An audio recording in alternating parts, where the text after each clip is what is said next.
ഒരിക്കലും പ്രതീക്ഷിക്കാത്തൊരു സംഭവം എൻ്റെ ജീവിതത്തിലേക്ക് കടന്നു വന്നു. ഇനി എത്ര നാൾ ജീവിക്കുമെന്ന് എനിക്കറിയില്ല. വൈദ്യശാസ്ത്രത്തിന് മുന്നിൽ ഞാൻ തോറ്റുപോയി.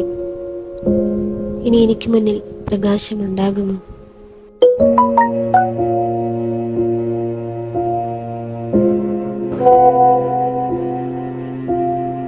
മോളെ, വിഷമിക്കാതിരിക്കൂ. അടുത്ത ആഴ്ച നമ്മുടെ പള്ളിയിൽ MBOC നടക്കുന്നുണ്ട്. അതിന് വാ, എല്ലാം ശരിയാകും.